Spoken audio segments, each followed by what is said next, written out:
কলেজে যাওয়ার জন্য রেডি হচ্ছি, এমন সময় আম্মু এসে বলল, আজকে একটু তাড়াতাড়ি আসিস। কেন?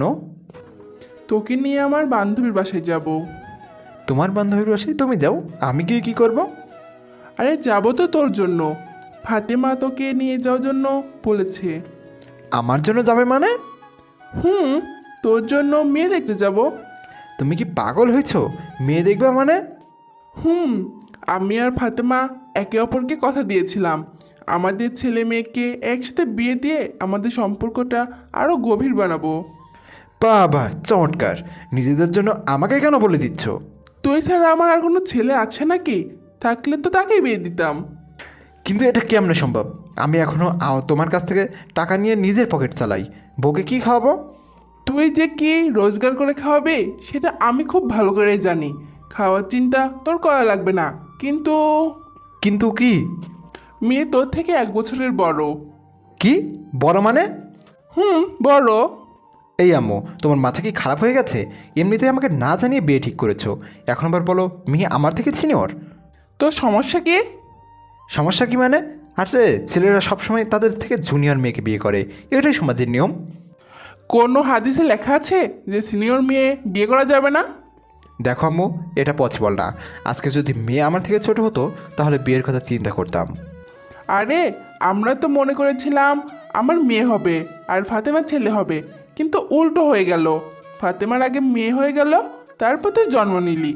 যদি ফাতেমার ছোট কোনো মেয়ে থাকতো তাহলে তার সাথেই তোর বিয়ে দিতাম, কিন্তু এখন তো ফাতেমার একটাই মেয়ে, তাই তোকে তাকেই বিয়ে করতে হবে। এই আম্মু, তুমি কি মানুষ? নিজের ছেলের সাথে কেউ এমন করে? মেয়েটা অনেক ভালো, দেখতেও মাশাআল্লাহ। তুই একবার তাকিয়ে আর চোখ ফেরাতেই পারবি না। অনার্স 3য় বর্ষে পড়ে। কি? দ্বিতীয় বর্ষ মানে? হুম, 3য় বর্ষে পড়ে। এই আম্মু, তুমি কি মানসিকভাবে অসুস্থ হয়ে গেছো? মেয়েটা আমার থেকে 2 ক্লাস সিনিয়র আর বয়সে 1 বছরের সিনিয়র। এটা কেমনে সম্ভব? লোকজন আমাকে কি বলবে? যার যেটা ইচ্ছা সেটাই বলুক, তুই আজকে তাড়াতাড়ি বাসায় আসবি। কিন্তু আম্মু, পুরোটা না শোনার আগেই চলে গেল।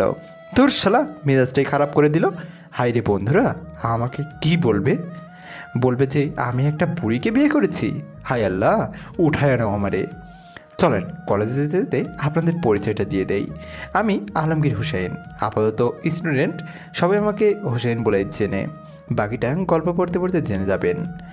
কলেজে গিয়ে মনমরা হয়ে বসে আছি, এমন সময় আসলো 2 হারামি। কিরে ফকেননি, একা একা বসে আছিস কেন?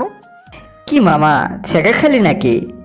ওই হারামি তল, চুপ থাক, এমনিতেই টেনশনে আছি। কেন, কি হয়েছে? আমু বিয়ে ঠিক করছে, বিকালে মেয়ে দেখতে যাব। আরে মামা, তো লাগ তো অনেক ভালো।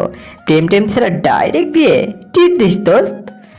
তোর দিমু শালা, মেয়েটা আমার থেকে সিনিয়র। বাহ বাহ, সব কিছু তো ভালোই হচ্ছে। তুই তো সিনিয়র মেয়েকে বেশি পছন্দ করিস, তোর জন্য ভালোই হবে। আর এই হারামখোর সিনিয়র পছন্দ করে, ঠিক আছে? তার মানে এই নয় যে সিনিয়র কাকে বিয়ে করব। হালারপুত, জানাতাপুর পিছনে পিছনে ঘুরতে যে ভুলে গেলি উনি সিনিয়র না? ধর, জান্নাতের সাথে অন্য কাউকে মিলাবি না। জান্নাত হলো তো কথাই ছিল না। কেন, জানাদের মধ্যে কি আছে? চুপ কর শালা, এখন একটা বুদ্ধি দে, কী করে বিয়েটা বন্ধ করা যায়। মেয়েটা কেমন? দেখিনি এখনো। আগে দেখে আয়, মেয়েটা দেখ, তোর পছন্দ হলে করিস, না হলে করিস না। কিন্তু আম্মু তো ওর সাথে বিয়ে দিবে। আরে তুই আগে দেখে আয়, সুন্দর হলে আমাকে বলিস, আমি নিজেই করব। আমার অনেক ইচ্ছা সিনিয়র কাউকে আদর করা। এই তুই কি মানুষ? শালা আমি আছি আমার টেনশনে আর তুই মজা নিচ্ছিস। মজা না, সত্যি। আগে দেখে আয়, বাকিটা পরে দেখা যাবে। আচ্ছা ঠিক আছে, দেখি কি করা যায়। এরপর 3জন মিলে একসাথেই ক্লাসে চলে গেলাম। আমি 2টা ক্লাস করে বাসায় আসলাম। দেখি আম্মু কার সাথে হেসে হেসেই কথা বলছে। আমাকে দেখি বলল, ওই তাড়াতাড়ি কর, তোর হবু শাশুড়ি কল দিয়েছে। বুঝতে আর দেরি হলো না, আম্মু কার সাথে কথা বলছে। এদিকে রাগে আমার পুরো শরীর জ্বলে যাচ্ছে। যাই হোক, খাওয়া দাওয়া করে রেডি হয়ে একটা সিএনজি করে ফাতেমা আন্টিদের বাসার উদ্দেশ্যে রওনা দিলাম। 1 ঘন্টা পর বাসার সামনে গিয়ে গাড়ি থামলো। আমি আর আম্মু ভিতরে গেলাম। আম্মুকে দেখে একটা মহিলা এসে জড়িয়ে ধরে মরা কান্না কাঁদতে শুরু করলো। এদিকে রাগে আমার গা চলে যাচ্ছে। মহিলাদের এত আবেগ কোথায় থেকে আসে কে জানে। এই দেখলাম ভালো, এখন দেখি আবার কান্না করছে। আমাকে তো শালা বোমা মারলেও কান্না আসবে না। যাই হোক, একটু পর ফাতেমা আন্টি আমার দিকে তাকালো। আম্মু ইশারা করলো আমাকে সালাম দিতে বলল। আমি সালাম দিলাম। আমার কাছে এসে বলল, এই আন্তানুর, এটা তোর ছেলে নাকি? তোর হবু জামাই। আল্লাহ, কত বড় হয়ে গেছে জানো বাবা, তোমাকে সেই ছোট্টবেলায় দেখেছি। কত হিসু করেছ আমার কোলে, তার কোনো হিসাব নাই। যাস শালা, কথা বলছি এখানে আর উনি চলে গেলেন কোথায় হিসু করেছি, কোথায় হাগু করেছি। হায় রে আল্লাহ, উঠায় নাও আমারে। কথাটি মনে মনে বললাম। যাই হোক, আমি সোফা রুমে গিয়ে বসলাম। আম্মু আর ফাতেমা আন্টি কথা বলতে বলতে উপরে চলে গেল। একটু পর আম্মু নিচে আসলো, এসে আমাকে বলল, এই মুখ এমন করে রাখছিস কেন? একটু হাসি খুশি থাক। হায় রে আম্মু, বুঝলা না তুমি, আমার কাজ না আসছে। চুপ কর, একটু পর বোম আসবে তোর সামনে। প্রায় 45 মিনিট বসে আছি, মহারানীর আসার কোনো খবরই নাই। অবশেষে আসলো। মহারানীকে দেখেই আমি তো পুরো টাস্কে খেয়ে গেলাম। আরে, এটা তো জান্নাত আপু, যার পিছনে পিছনে আমি এতদিন ঘুরেছি। তার মানে জান্নাতি ফাতেমা আন্টির মেয়ে। জান্নাত আমার বউ হবে, এ যেন মেঘ না চাইতে বৃষ্টিতে পাওয়ার মতো। যাই হোক, জান্নাত একটা শাড়ি পরে এসেছে দেখে আমি হাঁ করে ওর দিকে তাকিয়ে রইলাম। আমার এমন হাঁ করে তাকিয়ে থাকা দেখি আম্মু আমাকে একটা টোকা দিল। তারপর বাস্তবে ফিরে আসলাম। জান্নাত এসে আমাকে চা দিল। আমার মনের ভিতর তো এখন লাড্ডু ফুটছে। বিদ্যা বালানের গানটা মনের ভিতর বাজতেছে, ওই যে ওই গানটা, উল্লাল্লা উল্লাল্লা। জান্নাত এসে আম্মু সালাম দিয়ে ভিতরে চলে গেল। আমি আর চোপায় বসে পড়লাম। আম্মু অনেকক্ষণ ফাতেমা আন্টির সাথে বসে বসে গল্প করছে। তারপর বিয়ের 3 তারিখ ঠিক করে বাসায় চলে আসলাম। বাসায় এসে আমি তৌফিক নাজিমকে গ্রুপ কল দিলাম। এই হারামি দল, কোথায় তোরা? কেন, কি হয়েছে? সেটা পরে বলবো, তাড়াতাড়ি রেস্টুরেন্টে আয়, তোদের ট্রিট দেবো। ট্রিটের কথা শুনে দুজনে লেয়াজ উঠিয়ে চলে আসলো। সন্ধ্যায় তাদের সাথে রেস্টুরেন্টে গেলাম। মামা, ঘটনা কি? হঠাৎ ট্রিট? দোস্ত, কাম তো হয়ে গেছে। কি, মেয়ে পছন্দ হয়েছে নাকি?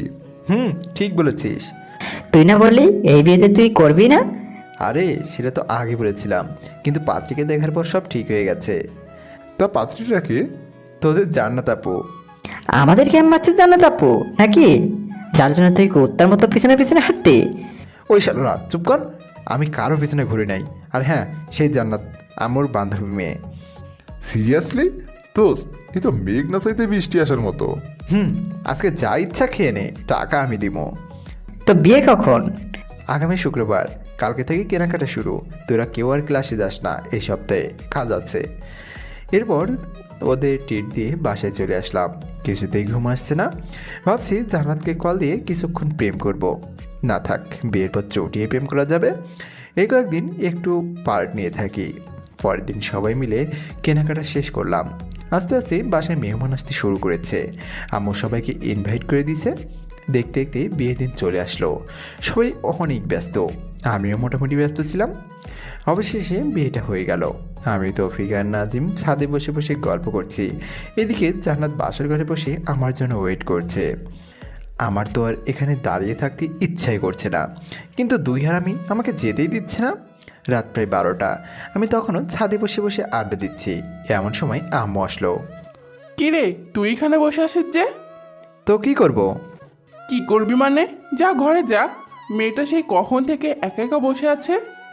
আন্টি, আমরাও ওকে অনেকবার বলেছি, কিন্তু আমাদের কথা শুনছেই না। পুরোটাই মিথ্যা কথা বলল তৌফিক। আমি তৌফিকের কথা শুনে ওর দিকে অবাক দৃষ্টিতে তাকালাম। তখন আম্মু বলল, যা তাড়াতাড়ি ঘরে যা। ঠিক আছে, যাচ্ছি, তুমি নিচে যাও। একটু পর আম্মু চলে গেল। আমি তৌফিককে একটা লাথি দিয়ে বললাম, এই হারামখোর, তুই আমাকে অনেকবার যেতে বলেছিস। শালা, তোর জন্য আমি যেতে পারছি না, আর তুই বলছিস আমাকে যেতে বলেছিস। আরে মামা, রাগ করস কেন? আন্টি একটু পাম দিলাম আর কি। আচ্ছা ঠিক আছে, তুই যা। ওকে, যাচ্ছি, দোয়া করিস। এই শোন, বল। মনে করে বিড়ালটা মারিস, তোর ক্ষমতা দেখিয়ে দিবি, নাহলে পুরুষ জাতি তোরে ধিক্কার দিবে। চুপ কর, আমি যাচ্ছি। আচ্ছা ঠিক আছে, যা। যদি বেঁচে থাকিস তাহলে কাল দেখা হবে। আমি একটা হাসি দিয়ে নিচে চলে আসলাম। বাসের ঘরের সামনে দাঁড়িয়ে আছি। কেমন জানি ভয় লাগছে, আবার লজ্জাও। আহারে, নিজের ঘরে নিজে যাব আর সেখানেই ভয় লাগছে। 2 কেজি সাহস নিয়ে দরজা করলাম। ভিতরে গিয়ে দরজা বন্ধ করে দিলাম। দেখলাম জান্নাত মোবাইলে কার সাথে কথা বলছে। আমাকে দেখে মোবাইলটা রেখে দিয়ে চোরের মতো হয়ে গেল। মোবাইলটা রেখে দিল। আমি গিয়ে সামনে দাঁড়ালাম, ভাবছি সে হয়তো সালাম করবে। অনেকক্ষণ দাঁড়িয়ে থাকার পর দেখলাম সে এখনও বসে আছে। আমি মনে করেছি আমি তার জুনিয়র, তাই হয়তো সালাম করতে লজ্জা লাগছে বা করবে না। থাক, করা লাগবে না, একটা সালাম আর কিছু যায় আসে না। আমি গিয়ে খাটের উপর বসলাম। তখন জান্নাত বলল, তোর সাথে আমার কিছু কথা আছে। বাহ, শুরুতেই তুই? আমি বললাম, কি কথা বলবেন? আমি তোকে স্বামী হিসেবে মানতে পারবো না। মুহূর্তে যেন আমার পায়ের নিচ থেকে মাটি সরে যেতে লাগলো। নিজেকে শক্ত করে পড়লাম, কেন পারবেন না? আর সেই কথা ফের আগে বলেননি কেন? বলিনি, কারণ আম্মুর কথার উপর আমি কোনো কথা বলতে পারবো না। তাছাড়া বাবা অসুস্থ। এখন যদি আমি বিয়েতে না করি তাহলে বাবা হয়তো আরো বেশি অসুস্থ হয়ে যাবে। আপনার বাবা মায়ের কথা চিন্তা করে আপনি আমার লাইফটা নষ্ট করে দিলেন। আপনার যদি বিয়েতে মত না থাকতো, আপনার বাবা মাকে বলতেন। বলে কোনো লাভ হবে না, ওরা কিছুতেই আমার কথা শুনবে না। আমাকে বলতেন, আমি আম্মুকে বলে দিতাম যে আপনাকে আমার পছন্দ হয়নি। আমি মেহেদিকেও অনেকবার বলেছি পালিয়ে যাওয়ার জন্য, কিন্তু ও এখন নাকি কিছু করতে পারবে না, কিছুদিন সময় লাগবে। মেহেদিকে? আমার বয়ফ্রেন্ড। তো এখন আপনি কি চান? ডিভোর্স। কথাটা শুনে বুকের ভিতরটা কেমন যেন কেঁদে উঠল। ডিভোর্স তো আর পড়লেই হয়ে যাবে না, কমপক্ষে 6 মাস একসাথে থাকতে হবে। কি 6 মাস? তোকে তো আমার এক সেকেন্ডও সহ্য হয় না। ডিভোর্স পেতে হলে 6 মাস সহ্য করতেই হবে। আচ্ছা ঠিক আছে, আর হ্যাঁ, আরেকটা কথা, কি? এই 6 মাস কোনোভাবেই আমার উপর স্বামীর অধিকার খাটাতে আসবি না। ওকে, এই 6 মাস সবার সামনে অন্তত বইয়ের মতো থাকবেন। মা যদি জানতে পারে অনেক কষ্ট পাবে, আর আমি মায়ের কষ্ট একদম সহ্য করতে পারি না। আচ্ছা ঠিক আছে। তারপর আমি রুম থেকে চলে যাচ্ছি। এমন সময় জান্নাত আবার ডাক দিল, এই কই যাস? বাইরে। এখানে থেকে কি করব? না, তুই বাইরে যাবি না। কেন? বাইরে গেলে সবাই সবকিছু বুঝে যাবে। বাহ, বুদ্ধি আছে। এরপর আমি খাটে ঘুমাতে যাব। এমন সময় জান্নাত আবারও চিৎকার দিয়ে ডাক দিল, এই কি করছিস? কেন ঘুমাবো? তো খাটে কেন? তাহলে কোথায় ঘুমাবো? তুই খাটে ঘুমাতে পারবি না, সোফায় ঘুমা। কেন, খাটে ঘুমালে সমস্যা কি? বললাম না তোকে স্বামী হিসেবে মানি না, তাহলে খাটে ঘুমাবি কেন? আমি আর কিছু না বলে একটা বালিশ সোফায় রেখে বারান্দায় চলে গেলাম। ভাবতে লাগলাম, কোন অপরাধের কারণে আল্লাহ এত বড় শাস্তি দিচ্ছে আমাকে। বাইরে তাকিয়ে দেখি সবাই ব্যস্ত। বাবুর্চিরা এদিক ওদিক ঘুরছে, আমরাও সবার সাথে বসে বসে গল্প করছে। কিছুক্ষণ দাঁড়িয়ে থেকে আবার রুমে চলে আসলাম। দেখি জান্নাত কার সাথে মোবাইলে কথা বলছে। আমাকে দেখে আবার মোবাইলটা রেখে দিল। আমি লাইট বন্ধ করে ঘুমাতে যাব। এমন সময় জান্নাত আবারও ডাক দিল, কিরে, লাইট কেন অফ করছিস? লাইট জ্বালিয়ে কেউ ঘুমায় নাকি? আমি তোকে বিশ্বাস করতে পারছি না, তুই লাইট দে। ধুর, এই রুমেই আমি থাকবো না। এই কই যাস? জাহান্নামে। আপনি তোমাকে বিশ্বাস করছেন না, এখানে থেকে কি করব? আচ্ছা, ড্রিম লাইটটা জ্বালিয়ে রাখ। আমি আর কিছু না বলে ডিম লাইটটা চালিয়ে সোফায় ঘুমিয়ে পড়লাম। সকালে ঘুম ভাঙলো জান্নাতের মায়াবী মুখটা দেখে। আহ, কি সুন্দর লাগছে দেখে, মনে হচ্ছে নিষ্পাপ একটা শিশু ঘুমিয়ে আছে। হুমায়ুন আহমেদ বলেছিল, যে মেয়েকে ঘুমন্ত অবস্থায় সুন্দর দেখায় সেই প্রকৃত সুন্দর। জান্নাতেও সেই হুমায়ুন আহমেদের অজানা সুন্দরী নারী। কিছুক্ষণ তাকিয়ে থাকার পর ওর ঘুমটা ভেঙে যায়। আমাকে দেখার আগেই আমি আবার ঘুমের ভাব করে সোফায় শুয়ে রইলাম। জান্নাত উঠে ফ্রেশ হয়ে চলে গেল। আমি উঠে নাস্তা করে বাইরে চলে গেলাম। তৌফিক আর নাফিসকে গতকাল রাতের ঘটনা সবগুলো খুলে বললাম। সত্যি জান্নাত তোর কাছে ডিভোর্স চাইছে? তো আমি কি মিথ্যা বলছি? তো এখন কি করবি? দেখা যাক, ডিভোর্স দেওয়া ছাড়া আর কোনো অপশন নাই। তোদের কোনো উকিল পরিচিত আছে? আমার কাকা আছে। আচ্ছা, আমি তোকে সব কাগজপত্র দিব, তুই তোর কাকার সাথে কথা বলে রাখিস। ওকে, চল এখন মন খারাপ করে বসে থেকে লাভ নাই, একটু ঘুরে আসি। ও ঠিক বলেছে। আচ্ছা ঠিক আছে, চল। সারাদিন ওদের সাথে ঘোরাঘুরি করে রাত 9টায় বাসায় ফিরলাম। দেখি আব্বু আম্মু সবাই রেগে আগুন হয়ে আছে। কিরে, তুই সারাদিন কোথায় ছিলি? এই তো তৌফিক আর নাফিসের সাথে। মোবাইল ধরিসনি কেন? সাইলেন্ট ছিল। তোর মধ্যে কি কোনো সেন্স নাই? বাসায় নতুন বউ রেখে বাইরে ঘুরতে লজ্জা করে না? এমন বউ দিয়েছো যে আমার লাইফটাই শেষ করে দিল। কথাটি আস্তে আস্তে বললাম। কি বললি? কিছু না। খেতে আয়। খাবো না, বাইরে থেকে খেয়ে আসছি। আর কোনো কথা না বলে সোজা রুমে চলে গেলাম। গিয়ে দেখি জান্নাত কার সাথে মোবাইলে কথা বলছে। আমাকে দেখে মোবাইলটা রেখে দিল। ওর এইসব কাণ্ড দেখে মাথায় পুরো রক্ত উঠে গেল। আমাকে বলল, এই ডিভোর্সের ব্যাপারে কিছু করেছিস? উকিলের সাথে কথা হয়েছে, অন্তত 6 মাস একসাথে থাকতে হবে। তোরে তো আমার 1 সেকেন্ডও সহ্য হয় না। না হলে এখানে আছেন কেন? চলে যান এখান থেকে। এতই যখন তারা বিয়ে কেন করেছেন? তোকে বিয়ে করতে তো আমার বইই গেছে। নিজেকে কখনো আয়নায় দেখেছিস? তোর সাথে আমার যায়? ভদ্রভাবে কথা বলুন, এটা আমার বাসা, আপনার নয়। তোর বাসা দেখে আমাকে ধমকাচ্ছিস? লজ্জা হওয়া উচিত তোর। ধুর, ভালো লাগে না। কেন যে এই ফালতু মেয়েকে বিয়ে করতে গেলাম কে জানে। রুম থেকে বের হয়ে সোজা ছাদে চলে গেলাম। ছাদে অনেকক্ষণ বসে থাকার পর রুমে আসলাম। তখনও দেখলাম জান্নাত কার সাথে যেন কথা বলছে। আমাকে দেখে আরও হেসে হেসে কথা বলছে। কিছু না বলে বালিশ নিয়ে চোপায় ঘুমিয়ে পড়লাম। সকালে ঘুম থেকে উঠে দেখি জান্নাত বিছানায় নেই। মনে হয় অষ্টমী গেছে। মোবাইলটা টেবিলের উপরে রাখা। আমি তাড়াতাড়ি উঠে মোবাইলটা নিলাম। বাহ, লক করা নেই। সাথে সাথে মেসেজগুলো দেখতে লাগলাম। মেসেজ দেখে আমার পুরো মাথা খারাপ হয়ে আছে। আমি নম্বরটা নিয়ে নিলাম। দরজার আওয়াজ শুনলাম, মনে হয় জান্নাত আসছে। আমি মোবাইলটা রেখে তাড়াতাড়ি বাইরে চলে গেলাম। এভাবে জান্নাত আর আমার দিনগুলো চলতে লাগলো। আমি কলেজে যাওয়া শুরু করলাম। পরের দিন থেকে জান্নাতও যাই। আমও বলেছে দুজনকে একসাথে যাওয়ার জন্য, কিন্তু জান্নাত আমাকে পার্সোনালি নিষেধ করে দিয়েছে সে আমার সাথে যাবে না। সেদিন ক্লাস শেষ করে আমি বাইরে এসে দেখি জান্নাত তার বন্ধুদের সাথে বসে বসে আড্ডা দিচ্ছে আর হাসাহাসি করছে। দেখেই রাগ হতে শুরু করলো। আমি কাছে গেলাম। চলেন। কোথায়? বাসায়। আমি তোর সাথে যাব না, তুই যা। তুই বলার কারণে সবাই হাঁ করে আমার দিকে তাকিয়ে আছে। আমি বলেছে আপনাকে সাথে করে নিয়ে যেতে। ওই কুত্তা, তোরে না বলছি আমার উপর স্বামীর অধিকার খাটাতে আসবি না। আপনি বাসায় চলুন। একথা বলে আমি ওর হাতটা ধরে টানতে চলছি। এমন সময় ঠাস করে আমার গালে একটা চড় বসিয়ে দিল। তোর সাহস কি করে হয় আমার হাত ধরার, বেহায়া কোথাকার? একথা বলে জান্নাত উঠে চলে গেল। আমি গালে হাত দিয়ে দাঁড়িয়ে রইলাম।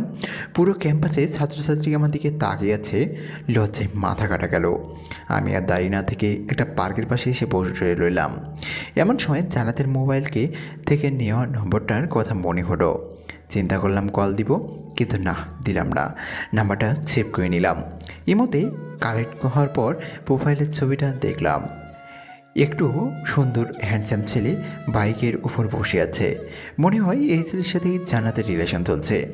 ছেলেটাকে দেখে কেমন যেন মনে হলো প্লে বয়। আমি ছবিটা নিয়ে আমাদের বন্ধুদের গ্রুপে দিলাম আর বললাম এই ছেলেকে দেখার সাথে সাথেই আমাকে কল দিতে। তারপর ওখান থেকে কিছুক্ষণ থেকে বাসায় চলে আসলাম। বাসায় যাওয়ার সাথে সাথেই আম্মু এসে ঠাস করে একটা চর বসিয়ে দিল।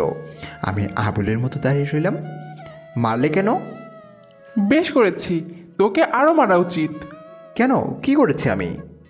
লজ্জা করেন না তোর বাসায় বউ রেখে অন্য মেয়ে নিয়ে পার্কে ঘুরতে? মানে কে বলেছে সব? জান্নাত তোকে আর একটা মেয়েকে একসাথে দেখেনি? তোকে নিষেধ করার কারণে তুই জান্নাতকে সবার সামনে মেরেছিস? শুনেই আমার মাথায় আকাশ ভেঙে পড়ল। আম্মু, আমার কথাটা তো শোনো। চুপ কর, আমাকে আম্মু বলবি না। আমি কোনোদিন চিন্তাও করিনি তুই এত খারাপ হয়ে যাবি। আম্মু, সব কিছু মিথ্যা। আমি জানি, তুই যা আমার চোখের সামনে থেকে, তোকে যেন আর না দেখি। ধুর, কার মুখ দেখেছি ঘুম থেকে উঠলাম কে জানে। অপরাধ না করেই অপরাধী হয়ে গেলাম। নিজের মাও বিশ্বাস করছে না। ব্যাগটা নিয়ে বাইরে চলে গেলাম। অনেকক্ষণ বসে থাকার পর দেখলাম রাত অনেক বেশি হয়ে গেছে।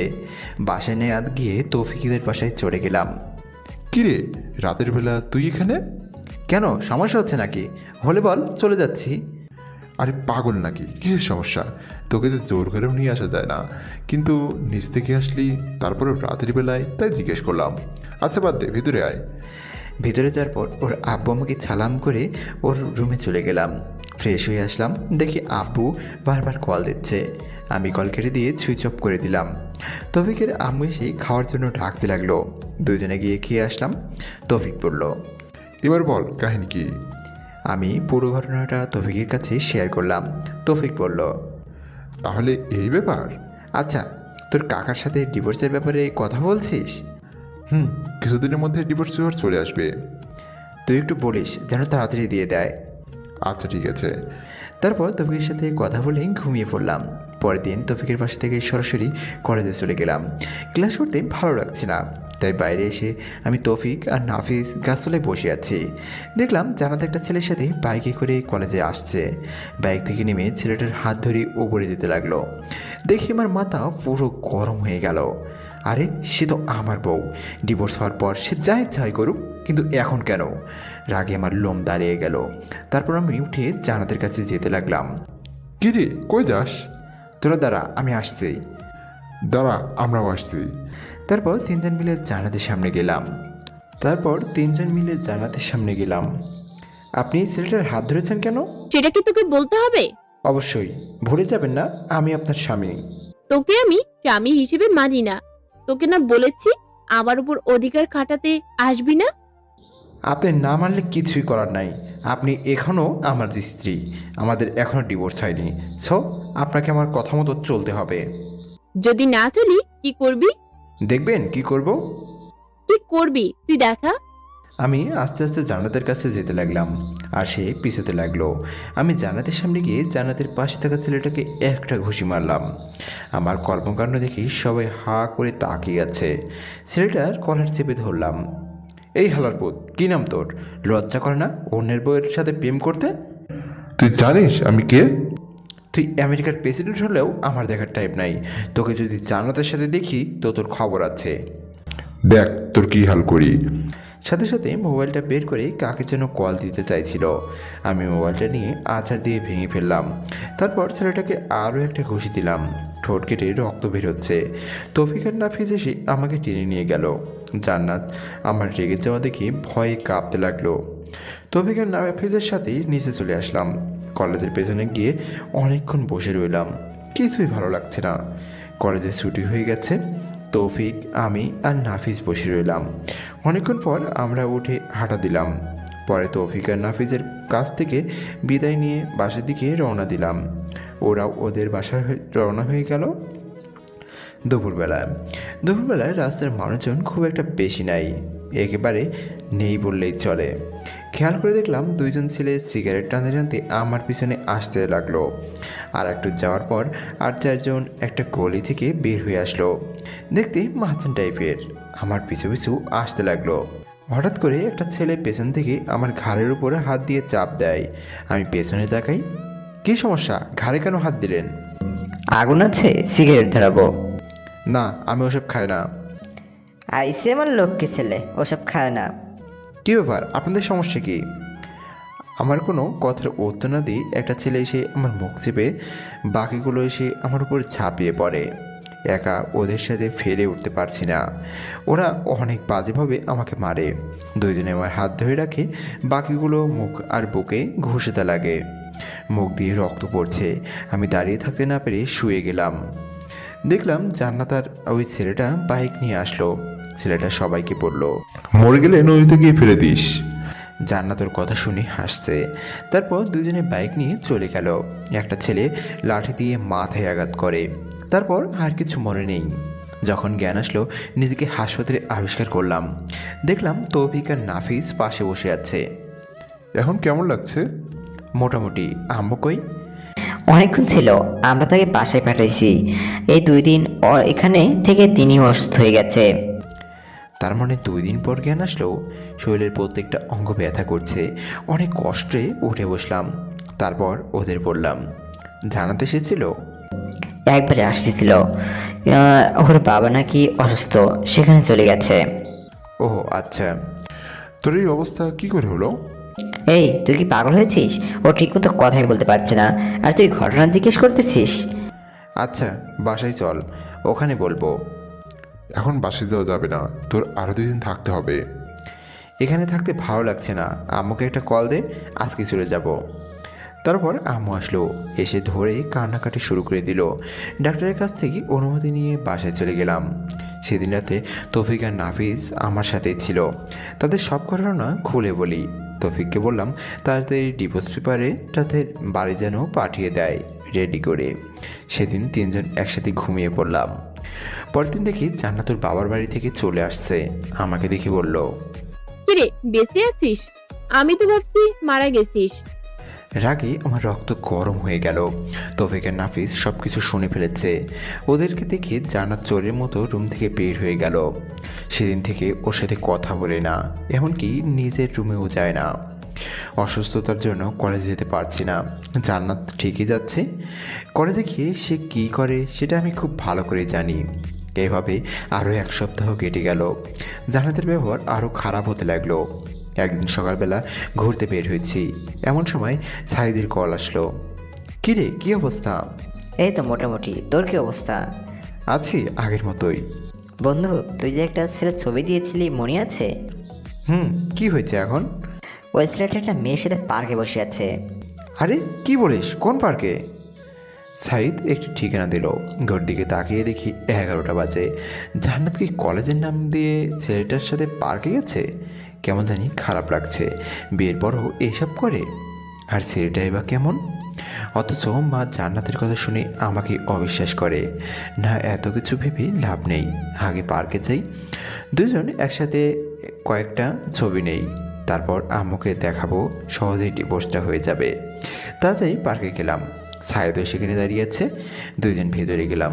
দেখলাম সেই ছেলেটা যে লোক পাঠিয়ে আমাকে মেরেছে, জান্নাতকে বাইকে উঠিয়ে ঘোরাফেরা করে। ছেলেটাকে স্পষ্ট দেখা যাচ্ছে, কিন্তু মেয়েটাকে দেখা যাচ্ছে না। আমার কেমন যেন মনে হচ্ছে এই মেয়েটা জান্নাত নয়। উল্টো পথে গিয়ে দেখি আসলে মেয়েটা জান্নাত নয়। তার মানে ছেলেটা এইরকম আরও অনেক মেয়ের সাথে প্রেমের অভিনয় করে। শালারে, দেখলেই মনে হয় একটা প্লে বয়। কোনো কিছু না ভেবেই ভিডিও করা শুরু করলাম। বাহ, কি সুন্দর একজন আরেকজনকে জড়িয়ে ধরে আছে, হাতে হাত রেখে হাসাহাসি করছে। সাইদকে বললাম, তুই ভিডিও করতে থাক, আমি যতটুকু করেছি সেটা জান্নাতকে পাঠাই। সাথে সাথে জান্নাতকে পাঠিয়ে দিলাম। জান্নাত ভিডিওটা দেখে আমাকে কল দেওয়া শুরু করলো। আমি ধরলাম না। তারপর সে আমাকে একটা মেসেজ দিল জায়গাটা কোথায় সেটা বলার জন্য। আমি পার্কের নাম সেন্ড করে দিলাম। 10 মিনিটের মধ্যেই জান্নাত সেখানে এসে হাজির। আমি আর সাইদ লুকিয়ে গেলাম। জান্নাত পাগলের মতো ছেলেটাকে খুঁজতে লাগলো। তারপর ছেলেটাকে দেখে ফেলল। ছেলেটার সামনে গিয়ে ওর শার্টের কলার চেপে ধরে ঠাস ঠাস করে 2টা চর বসিয়ে দেয়। ছেলেটার রাগী দৃষ্টিতে জান্নাতের দিকে তাকায়। জান্নাত বলতে থাকে, ছি, তোর লজ্জা করে না আমার সাথে রিলেশন করে এখন অন্য মেয়ের সাথে টাঙ্কি মারতে? তুমি যা ভাবছো তা নয়, আমার কথাটা একটু শোনো। কি শুনবো তোর কথা? যা দেখার তা তো নিজের চোখেই দেখলাম। জান্নাতের কথা শুনে ছেলেটার পাশে থাকা মেয়েটা রেগে যায়। তারপর সেও ছেলেটাকে একটা চর বসিয়ে দিয়ে চলে যায়। আমি আর সাহিদ বসে বসে হাসতেছি। শালা প্লে বয়, এবার ঠেলা সামলা। মেয়েটা চলে যাওয়ার পর মেহেদি জান্নাতের গালে একটা চর বসিয়ে দেয়। সাথে সাথে আমার মাথা গরম হয়ে গেছে। ইচ্ছে করছিল ছেলেটাকে মেরে পুঁতে ফেলি, কিন্তু না, জান্নাত আমাকে অনেক কষ্ট দিয়েছে। এবার বুঝুক ভালোবাসার মানুষ কষ্ট দিলে কেমন লাগে। বেশি আগলাপিরিত দেখাতেই এমনই হয়। মেহেদি জান্নাতকে বলতে লাগলো, এই, তুই আমাকে ফারিয়ার সামনে অপমান করলি কেন? বেশ করেছি, তুই আমার সাথে রিলেশনে থেকে আবার অন্য মেয়ের সাথে কি? কি, তোর সাথে রিলেশন? কি করে ভাবলি আমি তোর সাথে প্রেম করতেছি? মানে? মানে আমি তোর সাথে কোনো রিলেশন করিনি। যা ছিল সেটা হচ্ছে টাইম পাস। আর তোর মতো মেয়েকে আমি আমার স্ত্রী বানাবো সেটা ভাবলি কি করে? কেন, আমি কি করছি? পারবি না কেন? জিমে পাশে স্বামীর সাথে খারাপ ব্যবহার করে, বিয়ের পর অন্য ছেলের সাথে রিলেশন করে, তাকে আবার বউ বানাবো? এটা জীবনেও সম্ভব নয়। প্রপোজ করার সময় এটা মনে ছিল না? সব ছিল, তোর সাথে জাস্ট টাইম পাস করেছি, টাকা নেওয়ার জন্য আর তোর শরীর ভোগ করার জন্য। টাকা তো খেয়েছি, কিন্তু শরীরটা এখনো বাকি আছে। আর আমি বিয়ে করবো ফারিয়াকে। ওর বাবার অনেক টাকা, তোর বাবার কি আছে? জান্নাত সাথে সাথে ছেলেটাকে আরও একটা চর মারে। তারপর কান্না করতে করতে বলে, তোর মতো বাটপার আমি কখনো দেখিনি। তোর জন্য আমি হোসাইনকে অনেক কষ্ট দিয়েছি। আজ থেকে তোর আর আমার সম্পর্ক এখানেই শেষ, আর কখনো আমার সামনে আসবি না। এই কথাগুলো বলেই জান্নাত কাঁদতে কাঁদতে চলে যায়। মেহেদি গালে হাত দিয়ে আবুলের মতো দাঁড়িয়ে থাকে। জান্নাতের কথা ভেবেই খারাপ লাগছে। বেচারি সত্যি ও অনেক ভালোবাসতো মেহেদিকে। আবার অনেক আনন্দও লাগছে যে ফকিন্নি আমার সাথে অনেক বাজে বিহেভ করেছে। এবার ঠেলা বুঝছো? আর কিছুদিন পর আমিও তোকে ডিভোর্স দিব। তখন বুঝবি তোর জীবনে এই হুসাইনের গুরুত্ব কী পরিমাণ ছিল। যাই হোক, সায়েদকে একটা ধন্যবাদ দিলাম। সে মেয়েদিকে না দেখলে হয়তো ছেলেটা জান্নাতের সাথে শারীরিক রিলেশনও করে ফেলতো। আল্লাহ বাঁচাইছে। আমি মোবাইলটা বের করে আমাদের বন্ধুদের মেসেঞ্জারের গ্রুপে একটা মেসেজ দিলাম, দুপুরে সবাই মেহেরপুর হাজি রেস্টুরেন্টে আসবি, আমি ট্রিট দেব। মেসেজ পেয়ে সবাই লেজ উঠিয়ে রায়পুর হয়ে কোর্ট রোড দিয়ে চলে আসলো। সবাই সেখান থেকে হাজি রেস্টুরেন্টে গেলাম। আমি, তৌফিক, নাফিস আর সাইদ সবাই মিলে খাওয়া দাওয়া করলাম। তৌফিক আমাকে জিজ্ঞেস করলো, হঠাৎ জিত কেন? আমি সব ঘটনা খুলে বললাম। সবাই মোটামুটি খুশি। তৌফিককে জিজ্ঞেস করলাম ডিভোর্স লেটার ঠিক হতে আর কয়দিন লাগবে। সে বলল আর কিছুদিনের মধ্যেই হয়ে যাবে। বিকালে আর বাসায় গেলাম না, সবাই মিলে আড্ডা দিলাম। রাতে বাসায় গেলাম। কে রে, সারাদিন কই ছিলে? এই তো বন্ধুদের সাথে। এই অসুস্থ শরীর নিয়ে বন্ধুদের সাথে কি? এই, তোর সাথে কি জান্নাতের কিছু হয়েছে? না, কেন? দুপুরে এসে না খেয়ে শুয়ে আছে। অনেকবার ডেকেছি, খাবে না বলেছে, রুম থেকে বের হচ্ছে না। আমি কিছু জানি না। যদিও জানি তো মিথ্যা কথা বললাম, কিছুই বললাম না। দেখ তো বাবা, মেয়েটা কিছু খাচ্ছে না, এভাবে না খেয়ে থাকলে তো অসুস্থ হয়ে যাবে। নিজের ছেলে যে না খেয়েছে সেদিকে খেয়ালই নেই। আচ্ছা, দেখতেছি। যা ডেকে নিয়ে আয়, দুজনে একসাথে খেতে আয়। তারপর রুমে গেলাম, দেখি জান্নাত উল্টো হয়ে শুয়ে আছে। আমাকে দেখেই উঠে বসলো। আমি কিছু না বলে ওয়াশরুমে চলে গেলাম। ফ্রেশ হয়ে এসে বললাম, আম্মু খাওয়ার জন্য ডেকেছে, খেতে চলেন। খাবো না, তুমি খেয়ে নাও। আমি তো অবাক হয়ে গেলাম। যে মেয়ে আমাকে তুই ছাড়া কথাই বলতো না, সে মেয়ে আমাকে তুমি করে ডাকছে। খাবেন না কেন? দুপুরেও তো কিছু খাননি। আম্মু বলল, আপনার মুখে এগুলো কিসের দাগ? যদিও সব জানি, তারপরেও কথাটি জিজ্ঞেস করলাম। কিছু মশা মারতে গিয়ে। খেতে আসেন, সবাই বসে আছে। খাবো না, খিদে নেই। আর কিছু না বলে খেতে চলে গেলাম। খাওয়া শুরু করে দিলাম, কিন্তু সে আসছে না। কে রে, জান্নাত আসছে না? না, কেন, কিছু হয়েছে? শরীর খারাপ মনে হয়। ও আল্লাহ, কি বলিস? ডাক্তারকে কল দে। আরে ধুর, তেমন অসুস্থ না, ঘুমালে ঠিক হয়ে যাবে। আমি আর আম্মু খেয়ে নিলাম। চলে যাওয়ার সময় আম্মু বলল, হুসাইন, কিছু বলবে? বলছিলাম কি, তুই খাবারটা রুমে নিয়ে যা, ওর খিদে লাগলে খেয়ে নিবে। প্লিজ বাবা, না করিস না। কি আর করার, ইচ্ছে না থাকা সত্ত্বেও খাবারগুলো রুমে নিয়ে গেলাম। খাবারগুলো টেবিলের উপর রাখলাম। জান্নাতকে বললাম, ভাত নিয়ে আসছি, খেয়ে নিন। খাবো না, খিদে নেই। না খেলে শরীর খারাপ করবে, খেয়ে নিন। আর কিছু না বলে বালিশটা নিয়ে সোফায় শুয়ে পড়লাম। জান্নাত কিছু একটা বলতে গিয়েও বলল না। রাতের বেলা হঠাৎ কিছু একটা শব্দে ঘুম ভেঙে গেল। তাকিয়ে দেখি জান্নাত পাগলের মতো খাবারগুলো খাচ্ছে। আমি মুচকে এসে মনে মনে বললাম, গরিবের কথা বাসি হলে মিষ্টি হয়। আমি না জাগার ভান করে শুয়ে আছি। জান্নাত একবার খাওয়ার দিকে তাকায়, আরেকবার আমার দিকে তাকায়। তারপর ঘুমিয়ে পড়লাম। ঘুম থেকে উঠে দেখি জান্নাত নিজের কম্বলটা আমার গায়ে জড়িয়ে দিয়ে কোথায় যেন চলে গেছে। উঠে ফ্রেশ হয়ে নিলাম। খাওয়ার টেবিলে গিয়ে দেখি পছন্দের সব খাবার। ঘটনা কি, আজকে তো বিশেষ কোনো দিন না? আমাকে জিজ্ঞেস করলাম, আজকে এগুলো কেন? আম্মু হেসে বলল, জান্নাত নাকি আমার জন্য নিজের হাতে বানিয়েছে। আসলেই মেয়েদের মন বোঝা জীবনেও সম্ভব নয়। এরা কখন কি করে নিজেও জানে না। কিছু না বলে খেয়ে নিলাম। তারপর রেডি হয়ে বাইরে চলে গেলাম। আজকে আড্ডা দেওয়ার জন্য যাচ্ছি না, একটা চাকরির জন্য ইন্টারভিউ দিতে যাচ্ছি। বসে বসে তো অনেক খাইলাম, এবার ফ্যামিলির পাশে দাঁড়ানো উচিত। ইন্টারভিউ দিতে বন্ধুদের সাথে কিছুক্ষণ আড্ডা দিয়ে রাতে বাসায় আসলাম। সবাই একসাথে খেয়ে নিলাম। রুমে গিয়ে শুয়ে শুয়ে মোবাইল টিপতেছি, এমন সময় জান্নাত নেমে আসলো। আমি উঠে ছাদে চলে গেলাম। কিছুক্ষণ সেখানে বসে বসে গান শুনলাম। তারপর রুমে এসে দেখলাম জান্নাত এখনও বসে আছে। কী ব্যাপার, আপনি এখনও ঘুমাননি? ঘুমাবো পরে, একটা কথা বলতাম। বলেন। আমাকে আর আপনি করে বলবে না, তো কি বলবো? তুমি করে বলিও। No thanks. তারপর খাট থেকে বালিশটা নিয়ে সোফায় ঘুমাতে যাব, এমন সময় জান্নাত তো আবার বলল, সোফায় না ঘুমালে হয় না? তো কোথায় ঘুমাবো? তুমি এবার থেকে খাটে ঘুমাবে। কেন, আপনার চর খাওয়ার জন্য নাকি অপমানিত হওয়ার জন্য? দেখেন, আমার একটা পার্সোনালিটি আছে। আগে সবকিছুর জন্য সরি। আমি কিছু না বলে সোফায় ঘুমিয়ে পড়লাম। তুই কি ভাবছিস তোর নরম কথায় আমি পড়ে যাব? তুমি এখন হোসেনকে চিনিস না। আমিও তোকে অনেক ভালোবাসতাম, কিন্তু যখনই তোর কাছে যেতাম অমন ছাড়া আর কিছুই পাইনি। যাক, এত কিছু ভেবে লাভ নেই, ঘুমিয়ে পড়ি। রাতের বেলা কারো ঘুমানির শব্দে ঘুম ভাঙলো।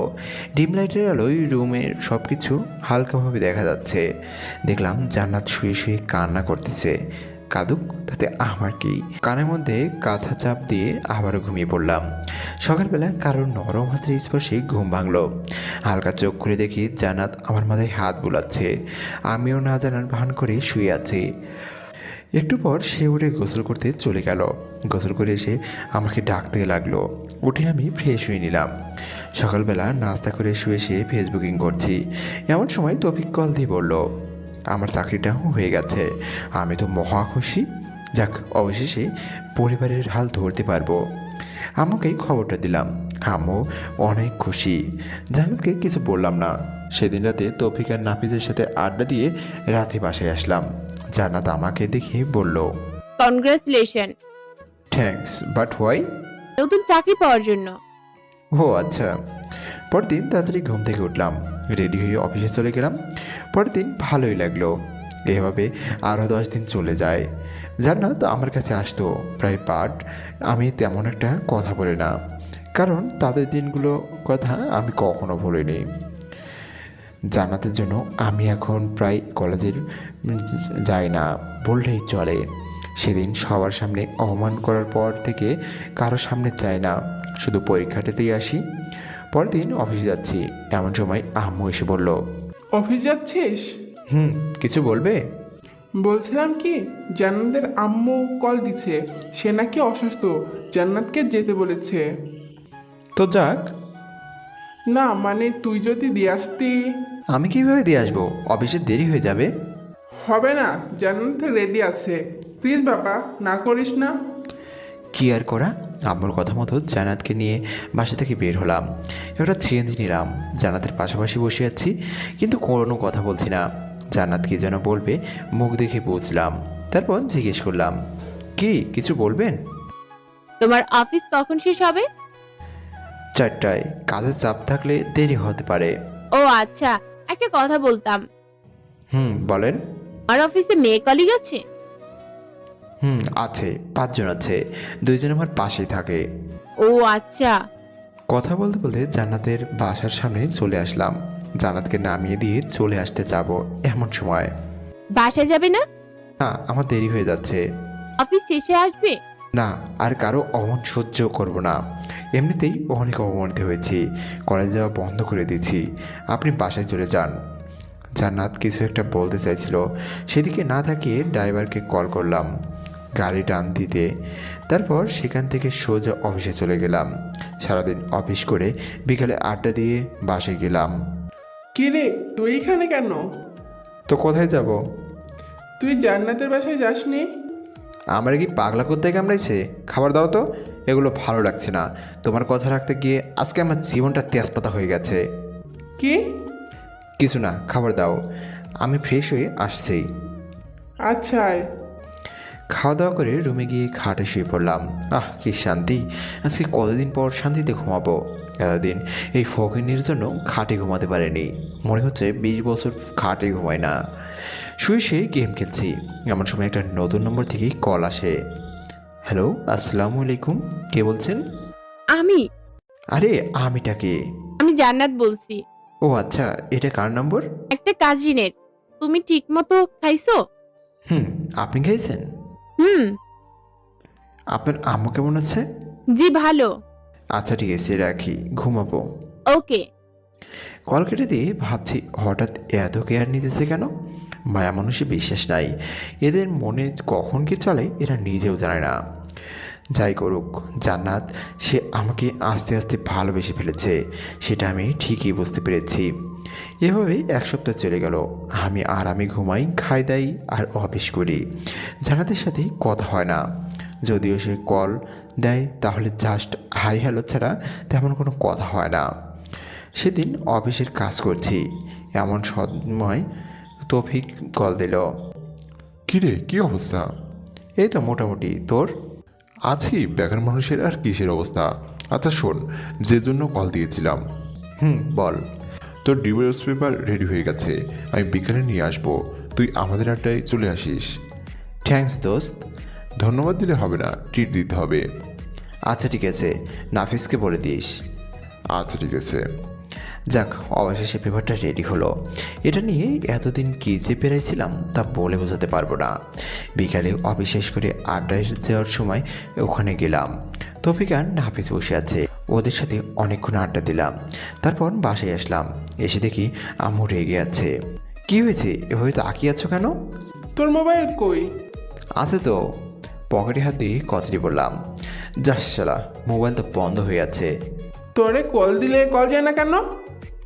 আম্মু চার্জ নেই, শেষ হয়ে গেছে। একটু ভালো লাগে, চার্জ দিতে ভালো লাগে না? আচ্ছা বাদ দাও, কেন কল দিয়েছো? জান্নাতকে নিয়ে আসার জন্য। তো নিজে আসুক, আমি ওর বডিগার্ড নাকি? এ কেমন কথা? মেয়েটা একা একা আসবে কি করে? যা নিয়ে আয়। নিয়ে আসবো মানে? যা, এখন নিয়ে আয়, না হলে ঘরে জায়গা নেই তোর। কি আর করার, আবারও জান্নাতের বাসার উদ্দেশ্যে রওনা দিলাম। এখান থেকে এসে দেখি 8:30 বাজে। কলিং বেল বাজালাম। অনেকক্ষণ পর জান্নাতের আম্মু এসে দরজা খুলে দিল। আসসালামু আলাইকুম, কেমন আছেন? ওয়ালাইকুম আসসালাম। আলহামদুলিল্লাহ ভালো, তুমি কেমন আছো বাবা? জি, আমিও ভালো আছি। জান্নাত উপরে আছে, যাও। ইচ্ছে না থাকা সত্ত্বেও যাওয়া লাগলো। গিয়ে দেখি জান্নাত রেডি হয়ে বসে আছে। আমি বললাম, রেডি হয়েছেন? রেডি। আম্মা কল করেছিল, তুমি এত দেরি করলে যে? অফিস থেকে আসতে একটু দেরি হয়ে গেছে। আচ্ছা চলুন। এখন না, খাওয়া দাওয়া করে যাব। বাসায় গিয়ে খাবো। না, এখান থেকে খেয়ে যাব। আম্মু সব রান্না করে বসে আছে। কি আর করার, খাওয়া দাওয়া করে তারপর বাসার উদ্দেশ্যে রওনা দিলাম। সিএনজিতে আর কোনো কথা হয়নি। ভিতরে ভিতরে টেনশনে আছি, আজ থেকে এবার শান্তি মতো ঘুমাতে পারবো না। একটু পর বাসায় চলে আসলাম। এসে দেখি বাসার লাইট সব বন্ধ। দরজার টোকা দেওয়ার আগেই খুলে গেল। পুরো বাসা অন্ধকার। আমি আম্মুকে কয়েকবার ডাকলাম, কিন্তু কোনো সারা শব্দ নাই। খুব ভয় পেয়ে গেছি, কোনো অঘটন ঘটল না তো? জান্নাত ভয়ে আমার হাত চেপে ধরে দাঁড়িয়ে রইল। বুঝলাম ওর হাত কাঁপতেছে। আমি পকেট থেকে মোবাইলটা বের করব। এমন সময় আমাদের দুজনকে অবাক করে দিয়ে অনেকগুলো লাইট একসাথে জ্বালিয়ে দিয়ে তৌফিক, নাফিস, আম্মু সবাই একসাথে বলে উঠল। Happy birthday. সবাই একসাথে বলে উঠলো, হ্যাপি বার্থডে মাই ডিয়ার জান্নাত। আমি তো পুরো টাস্কে খেয়ে গেলাম। এগুলো কে করলো, কখন করলো, কিভাবে করলো? আমি তো এই 2 ঘন্টা আগেই পাশেই ছিলাম, তখন তো কিছুই ছিল না। আমি ভাবছি, আর জান্নাত আম্মুকে বলল, আম্মু, আপনি কি করে জানলেন আজকে আমার জন্মদিন? আর এত কিছু কে করেছে? সবাই একসাথেই আমাকে দেখিয়ে দিল। আমি আরও একটা টাস্কে খেলাম। যাই হোক, সবাই মিলেই কেক কাটলাম। জান্নাত প্রথমে আমাকে খাইয়ে দিল, আমিও খাইয়ে দিলাম। একে একে সবাই খাওয়া দাওয়া করে অনেক মজা করলাম। তৌফিক আর নাফিস জান্নাতকে অনেকগুলো গিফট দিল। আমার একটা রিং দিল, বাকি শুধু আমি।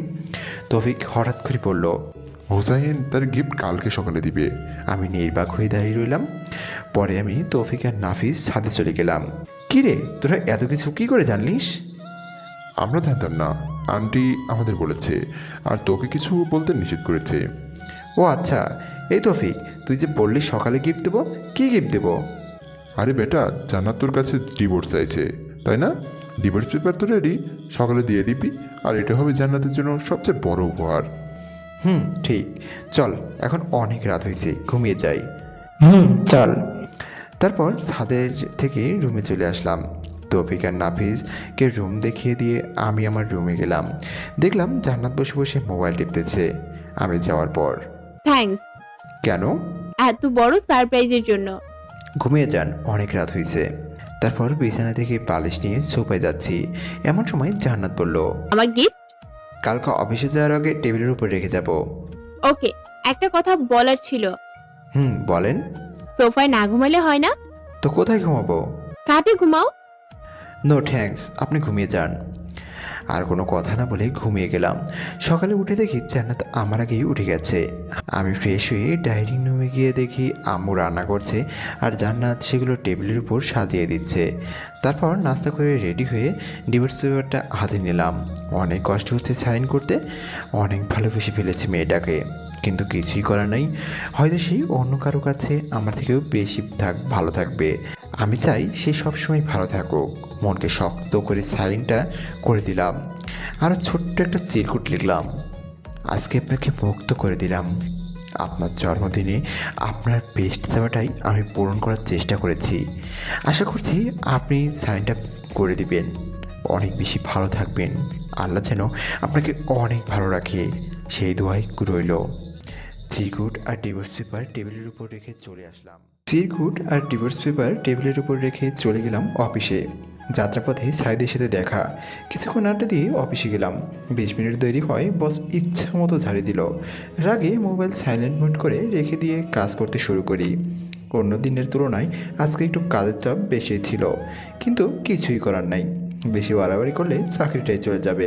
বিকেলবেলা অফিস থেকে মোবাইলটা বের করে ও মাথায় আকাশ ভেঙে পড়ল। আম্মু 122 বার কল দিয়েছে। জান্নাতের আম্মু অনেকগুলো কল দিছে। তৌফিক আর নাফিজও কল মেসেজ দেখে মাথা নষ্ট। এত কল, এত মেসেজ, অথচ আমি টেরই পেলাম না। মোবাইল হাতে নিয়ে দেখি জান্নাতের আম্মু আবার কল দিছে। হ্যালো। কোনো কথা বলছে না, শুধু কান্না করতেছে। আমি কল কেটে দিয়ে আম্মুকে কল দিলাম। আম্মুও কল ধরছে না। এরপর তৌফিককে কল দিলাম। হ্যালো দোস্ত, কী অবস্থা? কিরে, তুই কল ধরিস না কেন? আসলে অফিসে কাজের চাপ বেশি ছিল, তাই। এখন কই আছিস? এই তো কোর্টমোড়। তাড়াতাড়ি মানারাত হাসপাতালে আয়। কেন, কি হয়েছে? জান্নাত সুসাইড করতে চাইছিল, পরে আমরা সবাই মিলে হাসপাতালে নিয়ে আসছি। কি, সুসাইড করতে চাইছিল মানে? দাঁড়া, আমি এক্ষুনি আসছি। তাড়াতাড়ি আয়। কল কেটে দিয়ে হাসপাতালের উদ্দেশ্যে রওনা দিলাম। কেন জানি খুব টেনশন হচ্ছে, জান্নাত হঠাৎ করে সুসাইড কেন করবে। সেখানে গিয়ে দেখি আম্মু, তৌফিক, নাফিস আর জান্নাতের আম্মু বাইরে বসে আছে। আমাকে দেখে সবাই উঠে দাঁড়ালো। আম্মু এসে ঠাস ঠাস করে আমার গালে একটা চর বসিয়ে দিল। আমি আবুলের মতো গালে হাত দিয়ে দাঁড়িয়ে রইলাম। বাবা, তোমার সাথে কি জান্নাতের কিছু হয়েছে? জি না, আমার সাথে তো কিছুই হয়নি। মিথ্যা কথা বললাম। তাহলে সে সুসাইড করতে গেল কেন? আমি মাথা নিচু করে দাঁড়িয়ে আছি। আম্মু এসে বলল, তুই কল ধরিসনি কেন? অবশ্যই ছিলাম, তাই সাইলেন্ট মোড করা ছিল। লাগবে না তো চাকরি করা, আজ থেকে চাকরি ছেড়ে দিবি। আর তুই আমার সাথে মিথ্যা বলেছিস কেন? কি মিথ্যা? জান্নাত এতদিন তোর সাথে যা যা করেছে সেগুলো আমাকে বলিসনি কেন? তোমাকে এগুলো কে বলেছে? আম্মু তৌফিক আর নাফিজের দিকে তাকালো। আমি বুঝে গেলাম ওরাই আম্মুকে এসব ঘটনা বলে দিচ্ছে। তৌফিক আর নাফিজের দিকে আমি রাগী দৃষ্টিতে তাকালাম। ওরা নিচের দিকে তাকিয়ে আছে। এমন সময় ডাক্তার এসে বলল, জান্নাতের জ্ঞান ফিরেছে। আম্মু আর শাশুড়ি ভিতরে গেল। তৌফিক আর নাফিজ ভিতরে যেতে চাচ্ছিল। আমি বললাম, এই তোরা দাঁড়া। কিছু বলবি? আম্মুকে কথাগুলো কে বলেছে? একজন অন্যজনের দিকে তাকিয়ে আছে। কিরে, কথা বলিস না কেন? আমরা দুজনই বলেছি। কেন বলেছিস? জানিস আম্মু কত কষ্ট পাবে, কারণ জান্নাতকে আম্মুই পছন্দ করেছে। আন্টিকে না বলে কোনো উপায় ছিল না। তিনি আমাদের যেভাবে চাপের মুখে ফেলে দিয়েছিল, না বলে থাকতে পারেনি। সরি দোস্ত। বন্ধু, একটা কথা বলতাম। কি? আমার মনে হয় ডিভোর্সটা না দিলেই ভালো হয়। কেন হঠাৎ এটা মনে হলো কেন? দেখ, জান্নাত তোকে আগে ইগনোর করতো, সেটা আমরা সবাই জানি, কিন্তু এখন সে তোকে অনেক ভালোবাসে। দেখছিস না, ডিভোর্স পেপার পাওয়ার সাথে সাথে সে সুসাইড করতে চাচ্ছিল। দোস্ত, ডিভোর্স দিস না, সব কিছু আবার নতুন করে শুরু কর। এসব কিছুই আমার মনে ছিল। আসলে জান্নাতকে বোঝাতে হবে ভালোবাসার মানুষ কষ্ট দিলে কেমন লাগে, তাই তাকে আরও কিছু শাস্তি দিতে হবে। আচ্ছা, দেখা যাবে। শোন, জান্নাতকে আরও কিছু শাস্তি দিতে হবে। আমার সাথে যেগুলো করেছে সেগুলোর ফল ওকে ভোগ করতেই হবে। তুই এই অবস্থায় শাস্তি দিতে চাচ্ছিস? কি হবে দিবি? সময় হলে দেখবি, এখন এগুলো না বললেই ভালো হবে। এমন সময় আম্মু আবার বাইরে আসলো। এই হারামজাদা, তোর কাছে একটুও দয়া মায়া নেই? মেয়েটা কেমন আছে একটুও দেখতে ইচ্ছা করে না? আয় ভিতরে আয়, সে তোকে ডাকছে।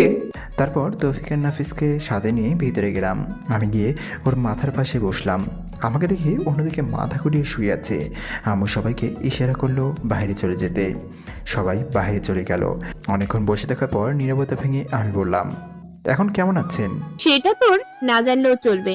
বুঝে গেলাম রেগে আছে। সমস্যা নেই বালিকা, তোমার জন্য যে এখনো কি কি ওয়েট করতেছে সেটা আমি নিজেও জানি না। আবার বললাম, রাগ করেছেন নাকি? রাগ করার মানুষ থাকলেই তো রাগ করবো। আচ্ছা বাদ দেন, এবার বলেন এই কাজটা কেন করতে গেলেন? তুই কিছু বুঝিস না? আপনি কেন সুসাইড করতেছেন সেটা আমি কি করে বুঝবো? যা, তোর বোঝা লাগবে না। এখানে কেন এসেছিস? আমি মরলে তো তুই খুশি হতি। সবাই বলেছে আপনাকে দেখতে, তাই আসলাম। খেপানোর জন্য কথাটি বললাম। কি? সবাই বলছে সেজন্য তুই আমাকে দেখতে এসেছিস? তার মানে তুই মন থেকে আমাকে দেখতে আসিসনি? আচ্ছা বাদ দেন, এবার বলেন জন্মদিনের গিফট পেয়ে খুশি হয়েছেন? হুম, না হওয়ার কি আছে? খুশির ঠেলায় নিজের জীবনটাই শেষ করে দিতে চাইছিলাম, কিন্তু পারলাম না। খুশি হননি কেন? আজ থেকে তো আপনি মুক্ত, নিজের ইচ্ছা মতো চলতে পারবেন, প্রেম করতে পারবেন। তোর কি একটুও বুক কাঁপলো না? না, আমি জাস্ট আপনার ইচ্ছাটাই পূরণ করতে চাইছিলাম। তুই জীবনেও বুঝবি না। না বোঝাই ভালো। আম্মু এসে বলল, এই তোদের কথা শেষ হয়েছে? আমরা তো কথাই বলিনি, শুরুও নাই শেষও নাই। আম্মু কিছু না বলে রাগী দৃষ্টিতে আমার দিকে তাকিয়ে আছে। শাশুড়ি এসেই আম্মুকে বলল, আন্তানুর, জান্নাতকে আমার বাসায় নিয়ে যায়, কয়েকদিন ওখানে থেকে তারপর পাঠিয়ে দিব, তুই যেটা ভালো মনে করিস। বাহ, দুজনের ফ্রেন্ডশিপ রক্ষা করার জন্য আমাকেই বলে দিল। আমি বের হয়ে যাচ্ছি, এমন সময় আম্মু বলল, কি রে, তুই কই যাস? বাসায়। এখানে থেকে কি করব? যা, জান্নাতকে ওদের বাসায় দিয়ে আয়। কিছু না বলে দাঁড়িয়ে আছি। আম্মু আবার বলল, কি রে, কথা কানে যায় না? আরে দিয়ে আসবো তো, এমন করো কেন? যা, সিএনজি নিয়ে আয়। তারপর একটা সিএনজি নিলাম। আমি জান্নাত আর জান্নাতের আম্মু গাড়িতে উঠে জান্নাতের বাসার দিকে রওনা দিলাম। তৌফিক আর নাফিসকে বললাম আম্মুকে ঠিকমতো বাসায় দিয়ে আসতে। গাড়িতে কোনো কথা হয়নি। বাসার সামনে নেমে জান্নাতকে ধরে ধরে বাসায় নিয়ে যাচ্ছি, কিন্তু ফকিন্নি হাঁটতে পারছে না। ইচ্ছা না থাকা সত্ত্বেও কোলে নিলাম। কোলে নিয়ে বাসায় দিয়ে আসলাম। বাহ, ফকিন্নির ভিতরে ভিতরে লাড্ডু ফুটতেছে। আমিও খুশি, কখনো এভাবে আগে স্পর্শ করিনি। কিন্তু জানো, তুমি তো জানো না তোমার জন্য আমি কী পরিমাণ বাস রেডি করতেছি।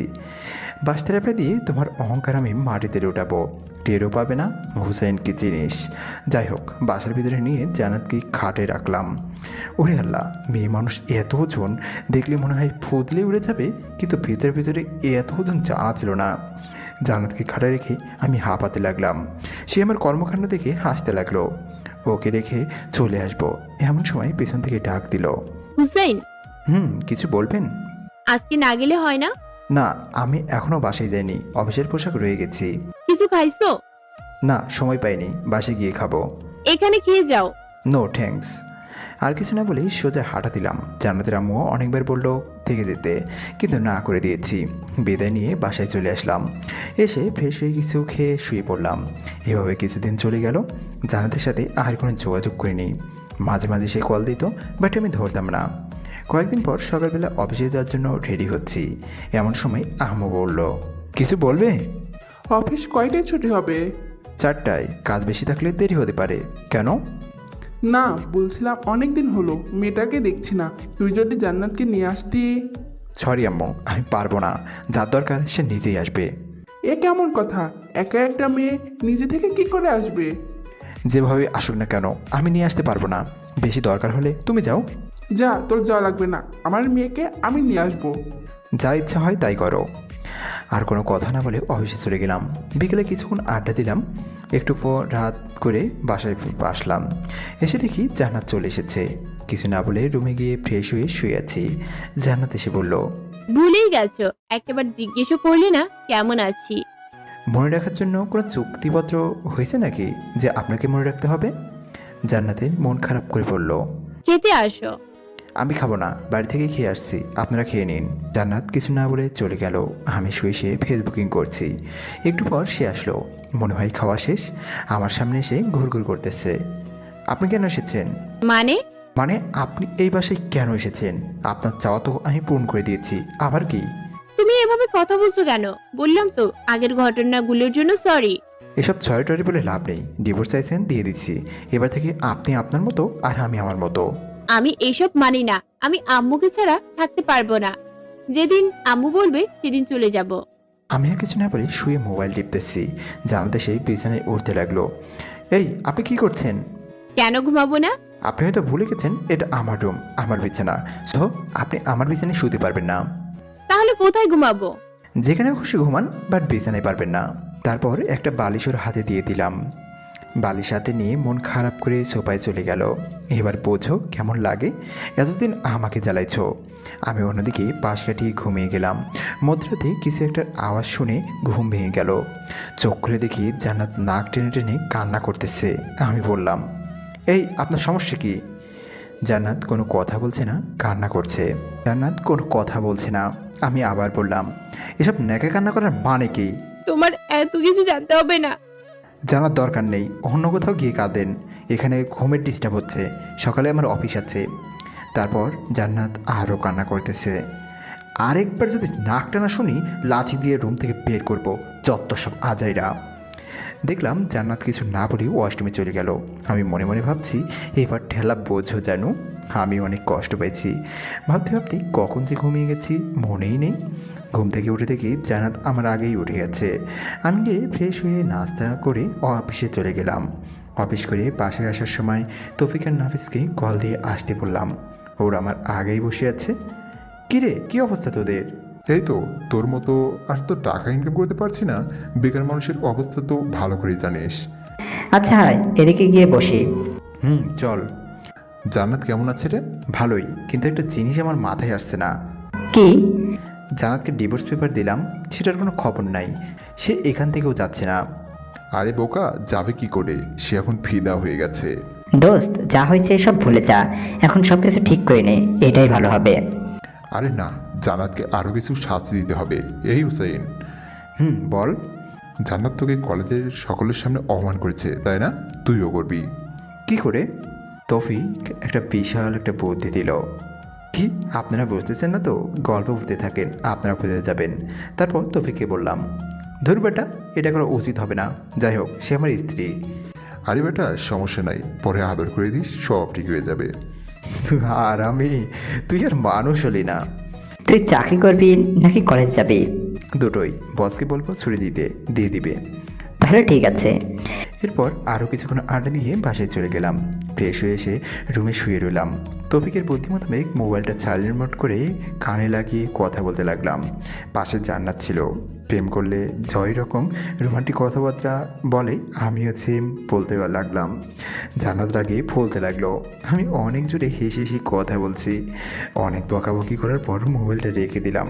আসলে কোনো প্রেম করিনি, তাই কথাও খুঁজে পাচ্ছি না। আমি জান্নাতকে দেখে মোবাইলে একটা কিস দিলাম। জান্নাত আমার সামনে এসে দাঁড়ালো। কিছু বলবেন? মেয়েটাকে? তা দিয়ে আপনার কাজ কি? অনেক কাজ, আগে বলো মেয়েটাকে। আমার ভবিষ্যৎ বউ। বাসায় বউ রেখে অন্য মেয়ের সাথে কথা বলতে লজ্জা করে না? বউ মানে? কোথায় বউ? কে বউ? তাহলে আমি কে? ভুলে যাবেন না, আপনাকে আমি ডিভোর্স দিছি। সো আপনি আমার কেউ নন। মানে কি বলছো এসব? যা শুনেছেন তাই। আর হ্যাঁ, আমার কোনো পার্সোনাল ব্যাপারে আপনি নাক গলাতে আসবেন না। আমি আম্মুর সাথে কথা বলে আপনাদের বাসায় পাঠানোর ব্যবস্থা করছি। হুসাইন, প্লিজ এমন করো না। আগের বারের ব্যবহারের জন্য সত্যি আমি অনেক লজ্জিত। সরি বললাম তো। আমি একটা টান দিয়ে হাত ছাড়িয়ে নিলাম। রাগ দেখিয়ে ছাদে চলে গেলাম। ছাদের দরজাটা বন্ধ করে কিছুক্ষণ লোগি ড্যান্স দিলাম। ফকিন্নি, যখন আমি তোর পিছে পিছে ঘুরতাম, তোর কেয়ার করতাম, তখন আমাকে 2 টাকার দামও দিতি না। এবার বুঝছো কেমন লাগে? ছাদ থেকে নিচে এসে খাওয়া দাওয়া করে রুমে গিয়ে শুয়ে পড়লাম। জান্নাত যথারীতি বালিশ নিয়ে সোফায় চলে গেল। রাতের বেলা ঘুমটা ভেঙে গেল। জান্নাতের দিকে তাকিয়ে দেখি গুটি মেরে শুয়ে আছে। চেহারাটা দেখে আবার কেয়াস খেলাম। ঘুমন্ত অবস্থায় মানুষকে আসলে অনেক নিষ্পাপ মনে হয়। হুমায়ুন আহমেদ বলেছিলেন, যে নারীকে ঘুমন্ত অবস্থায় সুন্দর দেখায় সেই প্রকৃত সুন্দর। জান্নাতও হুমায়ুন আহমেদের ঘুমন্ত নারী। কিছুক্ষণ তাকিয়ে থেকে বুঝলাম জান্নাত ঠান্ডায় কাঁপছে, নিজের কাছেই খারাপ লাগছে। উঠে গিয়ে কম্বলটা ওর গায়ে জড়িয়ে দিলাম। মোবাইলে টাইম দেখলাম, একটু পর ফজরের আজান দিবে। আর ঘুমালাম না।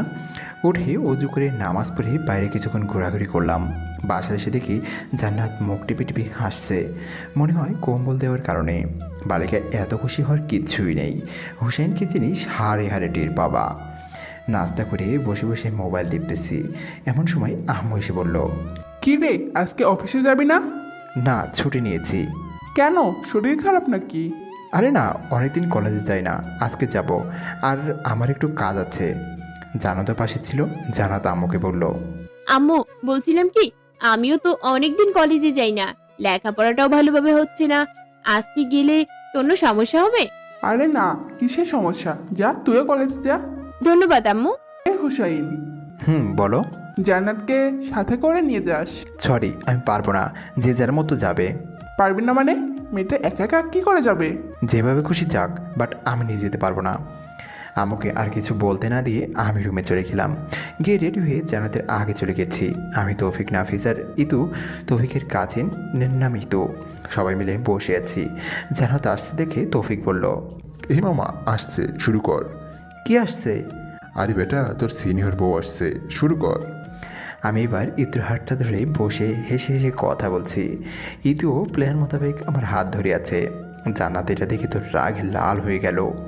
আমার দিকে আর না তাকিয়ে ওপরের তলায় চলে গেল। আমরা সবাই হাসতে হাসতে শেষ। ক্লাস করে নিই, ওখানে বসে আছি। দেখলাম জান্নাত উপর দিকে বারবার আমার দিকে তাকাচ্ছে। আমিও খুব সুন্দর করে অভিনয় চালিয়ে যাচ্ছি।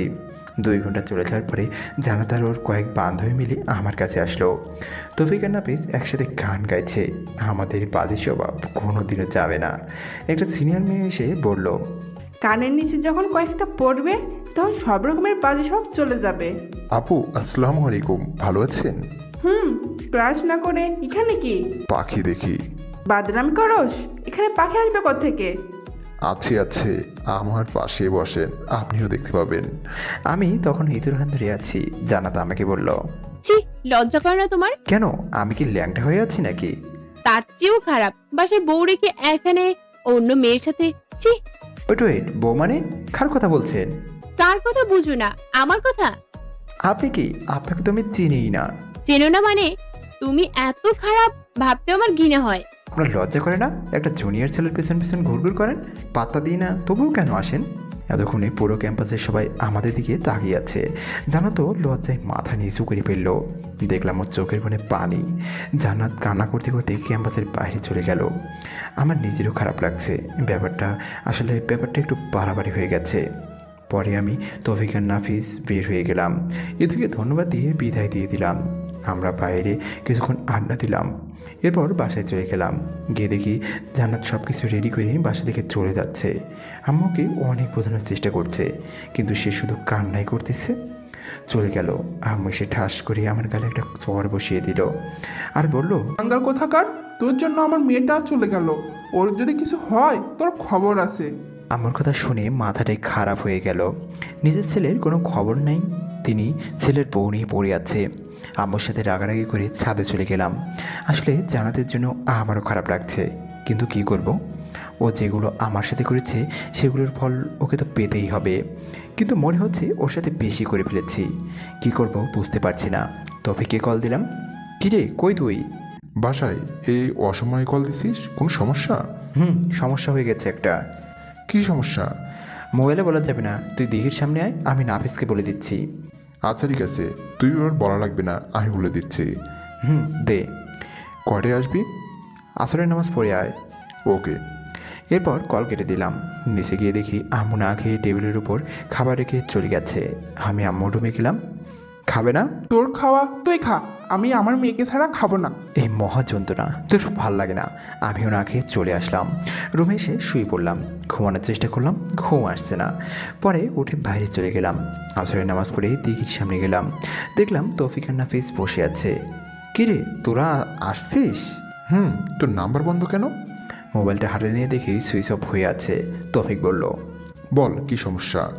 আমি সব ঘটনা খুলে বললাম। দোস্ত, আমার মনে হয় তোর এখন জান্নাতের বাসায় যাওয়া উচিত। ধুর, আমি ওখানে গিয়ে কী করব? কি করবি মানে? ওর কাছে ক্ষমা চেয়ে নিবি আর বলবি ডিভোর্স পেপারটা নকল ছিল।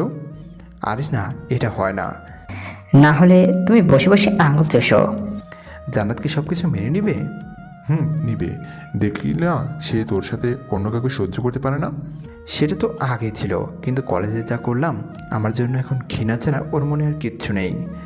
চেষ্টা করতে তো আর কোনো সমস্যা নেই, তোকে তখন বলেছিলাম সব কিছু চিন্তা ভাবনা করে কর।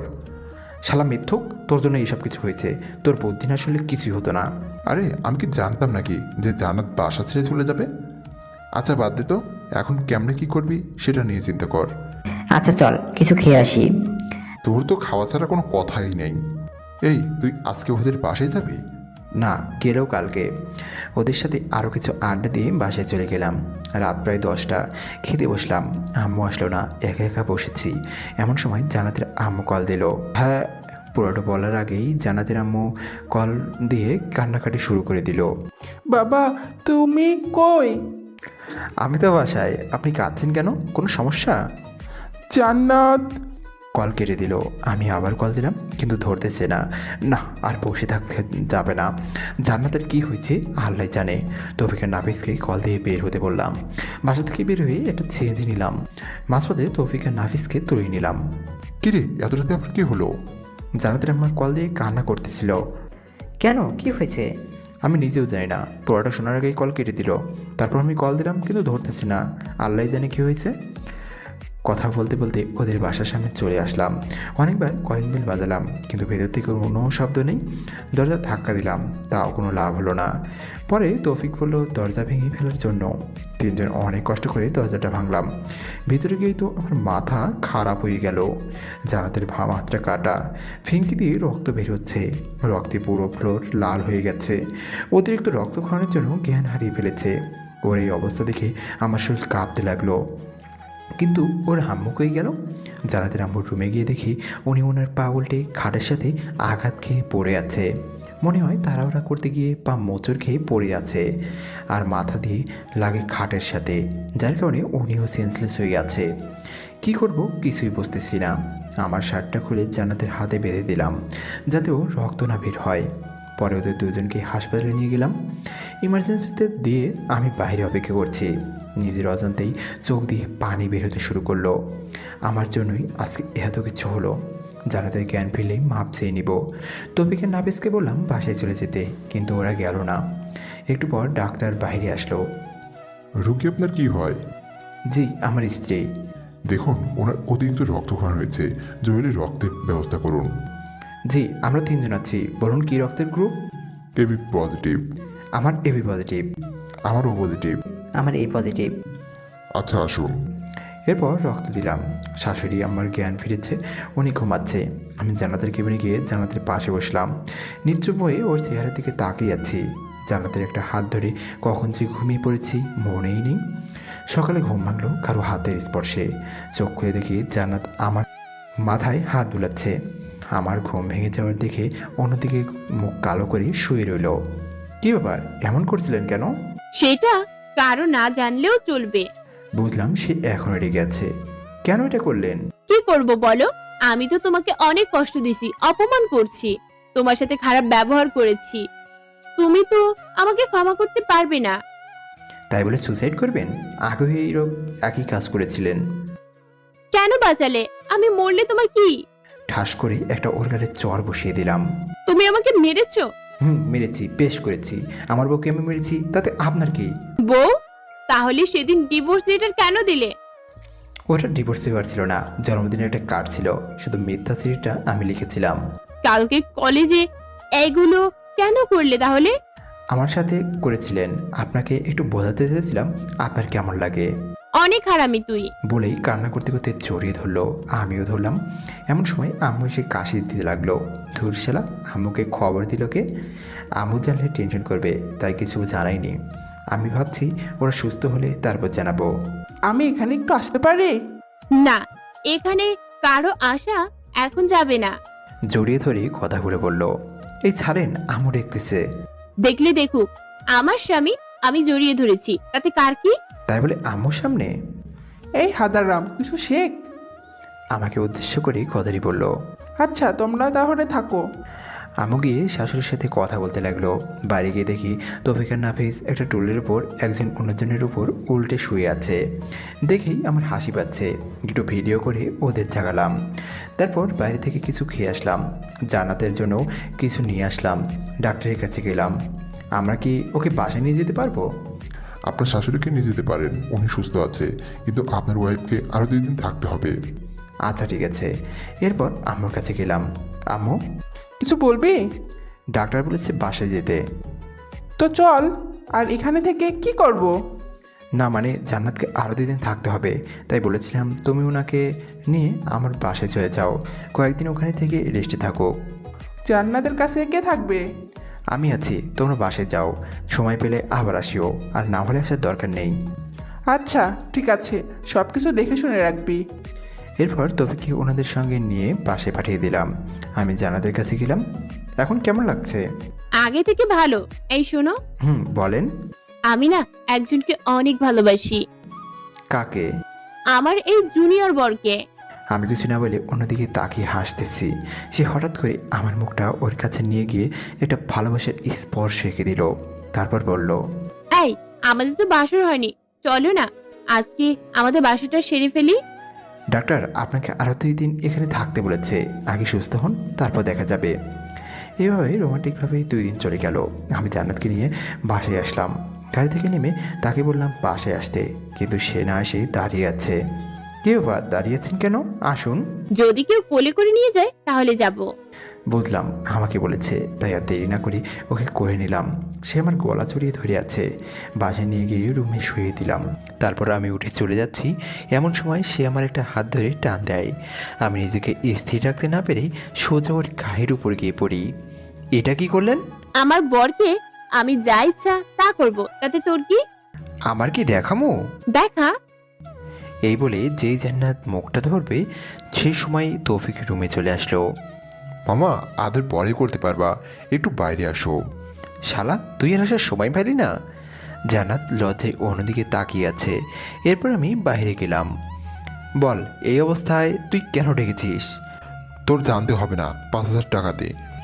এত টাকা দিয়ে কি করবি? তোরে দিতে বলছি, দিয়ে দে, এত কথা বলিস কেন? কিন্তু আমার কাছে তো এত টাকা এখন নাই, হাসপাতালে খরচ হয়ে গেছে। আচ্ছা ঠিক আছে, তোর দেয়া লাগবে না, বিকেলবেলা দিঘির পাড়ে আসিস, আড্ডা দিব। আচ্ছা ঠিক আছে। এরপর তৌফিক আর নাফিস চলে গেল। আমি গোসল করে আসলাম, জান্নাতকে খাইয়ে দিলাম। খাওয়া দাওয়া করে সে শুয়ে রইল। বিকেলবেলায় আমি বাসা থেকে বের হলাম, দিঘির ওখানে গেলাম। তৌফিক আর নাফিসকে কল দিলাম, তারাও আসলো। এরপর অনেক রাত পর্যন্ত আড্ডা দিলাম, ঘুরলাম, মজা করলাম।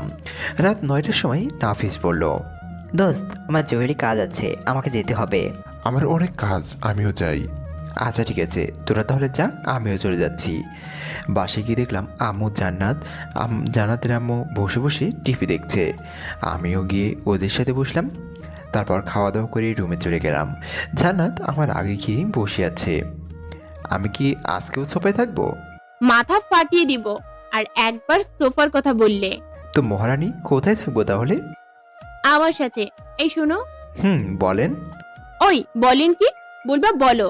আজ থেকে আপনি করে বলবে না, তুমি করে বলবে। ওকে বলো, কি বলবে? বলছিলাম কি, আমাদের তো বাসর হয়নি, চলো না বাসর ঘরটা করে ফেলি। কোনো আয়োজন ছাড়া বাসর হয় নাকি? আজকে ঘুমান, বাসর আর করা লাগবে না। ওই লাগবে না মানে 100 বার লাগবে। তারপর সে উঠে আলমারি খুলে একটা ব্যাগ আমার হাতে দিয়ে দিল। কি এটাতে? শেরওয়ানি। এইটা পরে ঠিক 2 ঘন্টা পর রুমে আসবা, আমি বেনারসি পড়তেছি। 2 ঘন্টা পর কেন? সেটা এলেই বুঝতে পারবে। যাও এখন। কোথায় যাব? এখানেই পড়ে নেই। মার খাবা নাকি যাবা? আচ্ছা ঠিক আছে, যাচ্ছি। তারপর আমি রুম থেকে বের হয়ে ছাদে চলে গেলাম। তৌফিক আর নাফিসকে কল দিলাম কি করব তা জিজ্ঞেস করার জন্য, কিন্তু 2 শালা একসাথে মোবাইল অফ করে রাখছে। ছাদে গিয়ে শেরওয়ানি পরে নিলাম। কীরকম জামাই জামাই একটা ভাব চলে আসলো, যেই বিয়ের দিনের মতো। আজকে যেন সময়টা কিছুতেই যাচ্ছে না। 1 ঘন্টা 45 মিনিট ছাদে থাকার পর কেমন যেন বিরক্ত লাগছে। নিচে চলে যাব, এমন সময় তৌফিক আর নাফিস উপরে আসলো। কি মামা, এত তাড়া কিসের? আস্তে ধীরে যাও। কি রে, তোরা এত রাতে এখানে আসলি কি করে? আর বলিস না, কাজ করতে করতে একেবারে শেষ। এত রাতে কি কাজ করছিস তোরা? আরে বেটা, তোর বাসর সাজাইছি। কি এত কিছু করছোস অথচ আমি জানি না? সব কিছু জানতে হয় না খোকা। তোদের সব কি করতে বলেছে? কেউ না, আমি, তৌফিক আর তোর সিনিয়র বউ মিলে এসব করেছি। এগুলো আরও আগে করার ছিল, কিন্তু যেদিন করব ভাবছিলাম সেদিন জান্নাত বাসা ছেড়ে চলে যায়। তাই বলে তোরা আমাকে একটিবার জানাবেও না? আচ্ছা বাদ দে, আয় কিছুক্ষণ আড্ডা দেই। আড্ডা সারা জীবন দিয়েছি, পরেও দেওয়া যাবে। তোর সিনিয়র বউ বসে বসে তোর জন্য ওয়েট করছে, যা তাড়াতাড়ি ভিতরে যা। আচ্ছা ঠিক আছে। এই শোন, বল। সিনিয়র তো পুরাতন হয়ে গেছে, এত লজ্জা শরমের কাজ নেই। গিয়েই বিড়াল মেরে ফেলবি, পরে উল্টো হয়ে শুয়ে পড়িস। আরামজাদা, তুই আর ঠিক হবি না। আচ্ছা তোর পাশের রুমে গিয়ে ঘুমা, রাত অনেক হয়েছে। আচ্ছা ঠিক আছে, যা। এরপর রুমের সামনে গেলাম, কেমন যেন ভয় লাগছে, সাথে লজ্জাও। কিছুক্ষণ আগেও তো জান্নাতের সাথে কথা বলে আসলাম, এখন আবার লজ্জা লাগছে কেন? তোর যা হওয়ার হবে, আগে একবার ভিতরে যাই। এরপর 1 কেজি সাহস নিয়ে দরজাটা খুললাম। দেখলাম জান্নাত লম্বা একটা ঘোমটা দিয়ে বসে আছে। আমি যাওয়ার পরে উঠে আসলো, এসে আমার পা ছুঁয়ে সালাম করতে যাবে, এমন সময় আমি ওর হাত ধরে ফেললাম। আরে আরে কি করো? কি করছি দেখতেছো না? সালাম করতেছি। আরে জুনিয়রদের সালাম করতে হয় না। কে বলছে জুনিয়র? 1 বছর, এটা কোনো সমস্যা না। আর স্বামী হিসেবে তুমি সব সময় উপরে থাকবে। ওকে মহারানী, বুঝলাম, কিন্তু আপনাকে আমার পা ধরতে হবে না, কারণ আপনার জায়গা আমার পায়ে নয়, বুকে, বুঝেছেন? বুঝলাম। এবার চলেন, কোথায়? চাঁদ দেখবো। চলো, ছাদে চলো। ওকে চলো। এভাবে যেতে পারবো না, তো কিভাবে যাব? আমাকে কোলে নিয়ে যেতে হবে। ওরে আল্লাহ, কি বলো এসব? নিয়ে চলো, না হলে সোফায় থাকতে হবে। কি আর করা, হাতিটাকে কোলে নিয়ে ছাদে গেলাম। ওরে কোল থেকে রেখেই আমি হাঁপাতে শুরু করলাম। ওরে আল্লাহ, একটা মানুষ এত ওজন হয় কেমনে? এইটুকুতেই এই অবস্থা। আজ থেকে প্রতিদিন ভর বহন করতে হবে। মানে? সব কথার মানে বলতে হয় না, কিছু কথা মানে বুঝে নিতে হয়। চলো একটু হাঁটি। কিছুক্ষণ হাঁটাহাঁটির পর ছাদের কোণে গিয়ে বসলাম। জান্নাত আমার পাশে বসলো। আমি উপরের দিকে তাকিয়ে চুপ হয়ে বসে আছি। ওই কি ভাবছো? আল্লাহ আমাকে পরীক্ষা দিয়েছে, সেটার কি অ্যান্সার দেব সেটা ভাবতেছি। কি পরীক্ষা? আল্লাহ আমাকে 2টা চাঁদ দিয়েছে, একটা উপরে চলতেছে আর একটা আমার পাশে। এখন বলতেছে কোন চাঁদটা আমার জন্য গুরুত্বপূর্ণ। কোনটা? উপরেরটা তো রাতের আকাশে আমার সাথে থাকবে, কিন্তু দিনের বেলায় থাকবে না, কিন্তু পাশেরটা সব সময় থাকবে। কিন্তু কথা হচ্ছে যদি কখনো পাশে থাকা চাঁদটা চলে যায়, তাই ভাবছি কোন চাঁদটা আমার জন্য গুরুত্বপূর্ণ। জান্নাত আমার একটা হাত ধরে কাঁধে মাথা রেখে বলল, এই, তোমার হাতটা ধরে কসম করছি পুরো পৃথিবী ছেড়ে দিব, কিন্তু তোমার হাত কখনো ছাড়বো না। তাই নাকি? তাই। এই শোনো না, বলেন। আমার না টুইন বেবি অনেক পছন্দ। তো আমি কি করতে পারি? আপনাকে কিছু করতে হবে না, আমি নিজেই করব। কি করব? সময় হলে দেখবা। চলো রুমে যাই। ওকে চলেন। ওই, এভাবে যাও কেন? তো কিভাবে যাব? আগের মতো কোলে নিয়ে যাও। কি আর করার, আবারও কোলে নিয়ে গেলাম।